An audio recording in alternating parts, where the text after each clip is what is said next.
Fast forward, any come out our channel so AGH Politics Avenue. Podcast or training book is making headlines. And a jemre na yedi bi exumo awaha. And idim ya hum braxi muse. And yedi di kanyam stress to be subscribe to the channel. Hit notification bell so share na apo friends so enter into me and come. Nidim ya hum braxi mu unia. Best rock say yanko a year highway cinema. Jedema enyasem koto akwa na inyina ejina eye and reported by a fa ye Zina helicopter crash. And you can say expect when commander retired next in Soboyo. And I can say wajimre na uchirimu the actual cause of the plane crash. And wachirimu say it was caused by bad weather. And what was say or make a vivid explanation of the entire process. And menu in a yefamaba. At this point in time, yen semre ye embong running sim AGH Politics Avenue. But that's what Jimre. Well, being at right now, this investigative committee probing the August 6, 2025 military helicopter crash has confirmed that the incident was caused by a sudden loss of altitude and left due to a powerful downdraft. Now, the committee's report formally presented to authorities ruled out human error. That's number one. That's a notable derivation earlier today, noting that the pilots were highly qualified and highly certified to operate the aircraft. Let's take a listen to Captain Paul Fojo, who's an aircraft accident investigator who, together with the team, put together this report. Take a listen to him. The helicopter was airworthy, but it lacked additional safety enhancements. For instance, the terrain awareness warning system. Now, you know, the terrain awareness warning system, for instance, is predictive. So what it does is it tells you, warns you, it gives you a better picture of the situation and puts the pilots in a better, it gives them, puts them in a position to make better judgments, to be able to see everything and be able to foretell if there are any things that could possibly create a problem. But they lacked the additional safety enhancements required for the weather phenomenon over that terrain. There was adverse weather, there was limited visibility, there was rising rugged terrain, with this terrain induced complicating factors, and there were no ground-based navigational route aids en route. The investigation would like to say that from everything they gathered, the emergency response was very timely. The fact that the first responders managed to get to the site in about 2 hours was remarkable because the terrain has very steep slopes. It was raining, it was slippery. So it wasn't the easiest thing to do. When we went to the site, it was also raining and it was very slippery. And we struggled using sticks and everything to try to get up there. So looking at everything, we would say very confidently that the emergency response was very timely. The investigation determined that the accident was caused by the sudden loss of altitude and lift due to downdraft. This loss of altitude without change in power or pitch altitude is consistent with downdraft associated with changing environmental conditions over high terrain. So that's quite clear in the adverse weather, limited visibility. That's one of the major issues that came up. Let's engage Wing Commander Patrick Sobojo retired because right from the day of this rather unfortunate incident up until this moment that we're hearing the details of this report, he's been one person we've been engaging over the period. He's joining us on Zoom right now. Wing Commander Patrick Sobojo retired. Good evening. Thank you for joining us here on Ghana Tonight. Good evening, Alfred.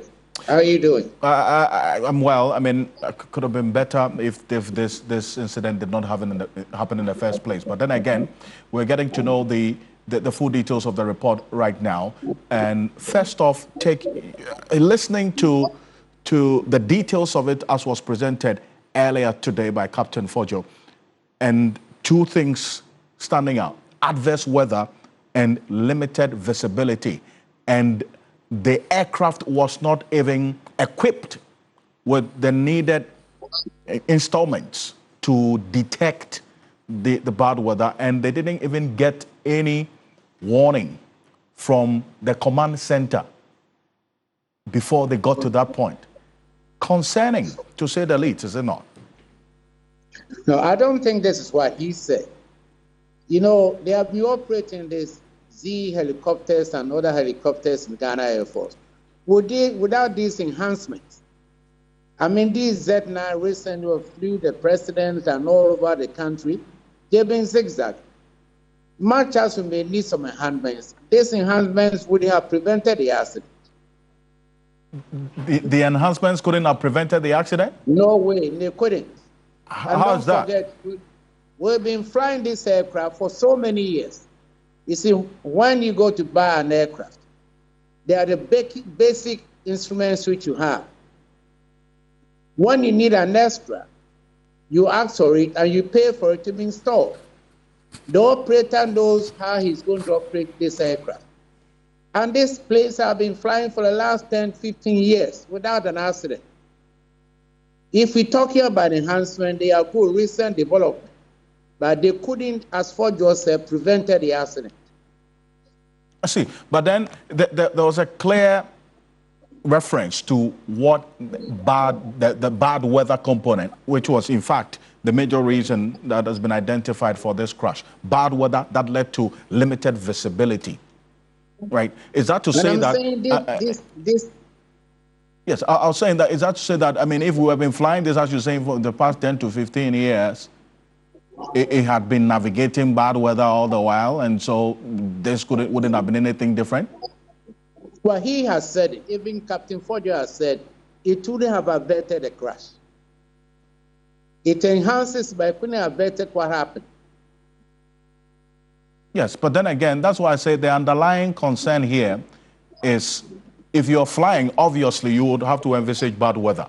You've been in the skies for a long time. We know no one has control of the weather. No one, yes. No matter how sophisticated your aircraft is, you are at the mercy of the weather. And if you realize, before takeoff from Accra, he must have fired his flight plan to Obuasi, and he flew all the way, just about 6 minutes to land when this thing happened. You can't control the weather. Yes, but that said, I think that's a fair point. That has been established. But even before the takeoff, which you referenced, according to the details of this report, takeoff was delayed for about an hour because of bad weather. But that is how it should be.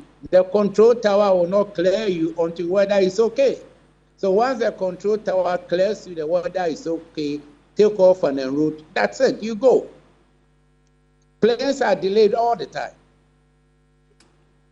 Indeed, and that's why if it was delayed as a result of bad weather and then eventually cleared to go, that yes, based on that, at least there was that indication, as you have indicated, that you are at the mercy of the weather. But then, if because of bad weather you were delayed for an hour, there's a clear indication of what is ahead of you, is it not? No, sir, I disagree with you. Weather Why? en route is different from a sudden weather change. I didn't get that. You said what is different? I said that once the control tower clears you, this accident happened 6 minutes to London. Mm-hmm. So weather en route might have changed. It wasn't a weather persisting in Accra or on a route at the time they cleared it. Yes, but then the question about the helicopter flying at a high altitude, then all of a sudden it dropped to a low altitude. Even before today, you had indicated that the answer to that question would unlock what caused this crash. Did you get that answer today? If you remember when the accident happened in your studio, I said what we should find out what caused the aircraft to lose height.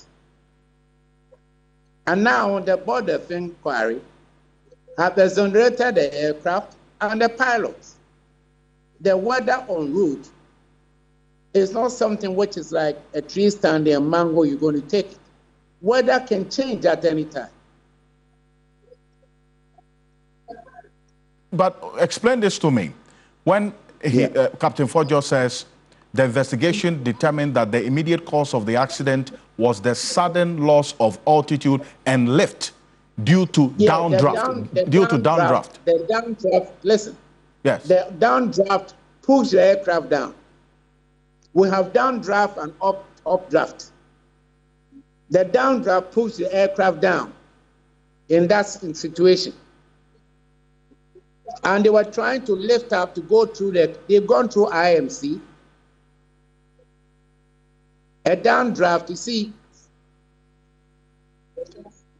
I can hear you. When you are flying a normal fixed-wing aircraft, we fly such a high altitude that downdraft doesn't cause a problem. But helicopters flying in visual flight regulations, which means that the pilot might see the ground. So they are not maybe 1,000, 2,000 feet above the highest object. And so if you have a downdraft, by the time you get into it and it pushes you down, the time you have to recover is very short, small seconds. And the plane couldn't go up because the downdraft was pushing it down. And he said that this loss of height occurred without any change in the power or pitch attitude from the crew. It's not the power. The power will make you lose height. But the cause of the downdraft, the aircraft coming down, was caused by the weather. Yes. And one other finding, and because you touched on the control tower information between the time of departure and then the expected time of arrival, there was a finding of the lack of en route weather information. A major environmental constraint was the lack of weather information available to the pilot along the flight route. The crew relied only on Africa. Yes. Accra Obuasi is not a normal air route. You can't have those gadgets fixed up in the whole country. How many times we fly from Accra to Obuasi? If you're talking about maybe Accra Kumasi, yes, it's a route. But Accra to Obuasi is not a normal route that you can have those gadgets planted, service them, then once a while a plane will fly there. It's not possible.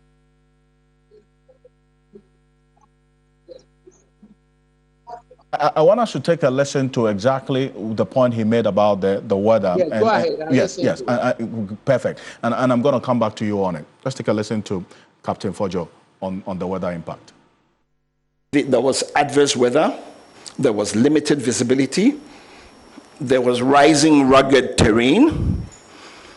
With this terrain induced complicating factors. And there were no ground-based navigational route aids en route. The investigation would like to say that from everything they gathered, the emergency response was very timely. The fact that these first responders managed to get to the site in about 2 hours was remarkable. That's the verdict of the findings. What I'm saying is that Accra Obuasi is not a normal route, and you can't have scattered gadgets all over the country. It is not possible. Even United States, where recently a helicopter flew into an airline losing 78 people, it didn't happen. I see, but now we're having to deal with this situation where the lack of en route weather information, which you say the route is not a normal route, but according to the details of this investigation, the crew relied only on aerodrome weather reports. And that's the only thing they could have. For Accra and Kumasi. That's all they had, the aerodrome weather reports. Yes, we have two types of flights. We have visual flight regulations and instruments. On the visual, the pilot might be in constant, vision of the earth or whatever it is, okay? And you are in control. When you go in the flight information reading, that's about 10,000 feet, then you are controlled. But the visual VFR, you are not controlled. You have to do your own navigation from point A to point B. And as he said, yes, it is true that we don't have gadgets fixed, but they cannot fit gadgets everywhere. They can't. They're expensive to maintain. How many times are they going to contact them? And because of this particular issue, there was also the identification of the limited national navigational capability. That's the point that you ended on. Because, if you permit me. I'm saying that even advanced countries, you don't have navigation instruments scattered all over. Unless you go to a flight information center, get information in the flight room, AFR, then you can go in the corridors. But VFR, you don't need them. Right. You don't need them. I've flown in Brazil, flown in Italy, you don't need them. And in fact, these gadgets didn't cause the accident. Well, because one of the findings is the systemic factor was the limited national navigational capability available for providing both en route and remote areas weather services to the aircraft.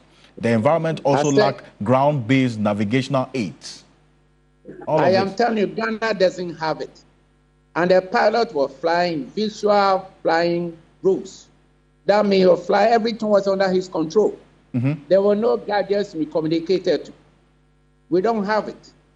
And that's not a responsibility of Ghana Air Force. It's civil aviation. As the Ghana Civil Aviation Authority. And I want you to stay with me because I just want to run through some of the recommendations. When Commander will round up on this. Some of the recommendations, in terms of the safety recommendations, they talk about the modernizing the Ghana Air Force fleet, which Captain Fojo says it has to be as soon as possible, immediately. Says no time to waste on that one. Acquire aircraft with the terrain awareness and warning systems, and then also enhance ground proximity warning systems. That's the TAWS and then EGPWS and advanced navigation systems. Install CVR, that is the cockpit voice recorder, and then also flight data recorder with audiovisual capability. Invest in flights simulators for regular training. When Commander Sobodo, way to go, this? I would ask for you, who I know very well, a good pilot. His elder brother on the same squadron with me, he died, may he rest in peace. What I'm saying is that the gadgets which you are talking about were not the cause of the accident. He said that in his report. You can have them, or you can say have an air crash as an accident. This was a weather type of emergency they went into, and that's what happened. If you're talking about modernization of our air fleet, if the country has the money, why not? The Air Force will be happy. But I can tell you that planes are not judged by their age, they are judged by their flying hours. Thank you. This is one that is going to be a subject of a lot more conversation to understand how the way forward should be.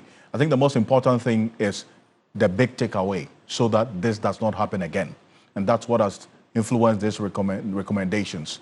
What should be the big takeaway so that this doesn't happen again, beyond what we have just read in this report? I round up on this one. Wing Commander. The inquiries are supposed to be a learning lesson for pilots to become aware of them.